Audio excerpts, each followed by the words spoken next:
கருவில் இருக்கும் குழந்தையின் பாலினத்தை முன்கூட்டியே கண்டறிந்து யூடியூபர் இர்ஃபான் வீடியோ வெளியிட்ட விவகாரத்தில் யூடியூபர் இர்ஃபான் அளித்த பதில் ஏற்றுக்கொள்ளப்பட்டுள்ளதாக மருத்துவத்துறையினர் தகவல் தெரிவித்திருக்கின்றனர். மேலும் இது தொடர்பான கூடுதல் விவரங்களை வழங்க இணைகிறார் எமது செய்தியாளர் தாயுமானவன். தாயுமானவன் வணக்கம். யூடியூபர் இர்ஃபான் எந்த மாதிரியான விளக்கம் அளித்திருக்கிறார்? இது தொடர்பான முழு விவரங்களை சொல்லுங்க தாயுமானவன்.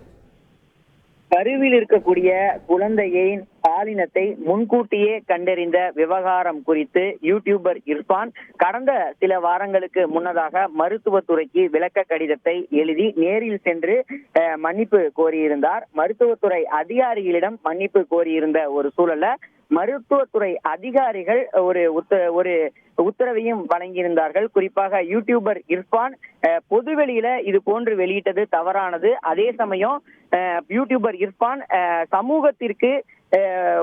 சமூகத்திற்கு உதவக்கூடிய வகையில இந்த சிசு கொலைக்கு எதிராக வீடியோவை வெளியிட வேண்டும் என கருத்தை பதிவு செய்திருந்தார்கள்.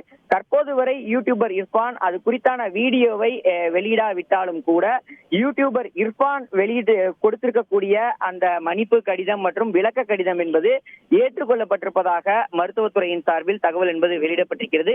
யூடியூபர் இர்ஃபானுடைய விளக்கம் திருப்தி அளிப்பதாக மருத்துவத்துறை அதிகாரிகள் தெரிவித்திருக்கிறார்கள். வெளிநாட்டில் பரிசோதனை மேற்கொண்டுள்ளதால் இது போன்ற பிரச்சனை வருங்காலத்துல தீர்ப்பதற்கு வெளிநாடுகளிடம் பேசி பிறக்க போகக்கூடிய குழந்தையின் பாலினத்தை அறிவித்தல் தொடர்பாக நடவடிக்கை எடுக்க வேண்டும் என தமிழ்நாடு மருத்துவத்துறையின் சார்பில் மத்திய சுகாதாரத்துறைக்கு பரிந்துரைக்கு அனுப்பப்பட்டிருப்பதாகவும் கருத்துக்கள் என்பது வெளியிடப்பட்டிருக்கிறது.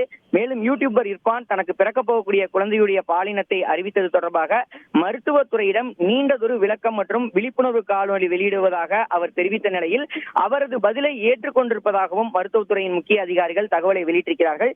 ஏற்கனவே நமது தந்தி தொலைக்காட்சியில இர்ஃபான் அவர்கள் மன்னிப்பு கேட்ட அந்த நிமிடமே நாம் தெரிவித்திருந்தோம். மருத்துவத்துறை அதிகாரிகளிடம் நாம் தொலைபேசியில் கேட்டபோது இர்ஃபானுடைய விளக்கத்தை ஏற்றுக்கொண்டதாகவும் தொடர்ந்து எந்த ஒரு நடவடிக்கையும் எடுக்கப் போவதில்லை என உறுதியை தெரிவித்திருந்த ஒரு சூழல்ல தற்போது அதை வெளிப்படையாக அதிகாரப்பூர்வமாக தற்போது அதிகாரிகள் தெரிவித்திருப்பது குறிப்பிடத்தக்கது. தகவல்களுக்கு நன்றி தாயுமானவன். செய்திகளை உடனுக்குடன் தெரிந்து கொள்ள உடனே சப்ஸ்கிரைப் பண்ணுங்க.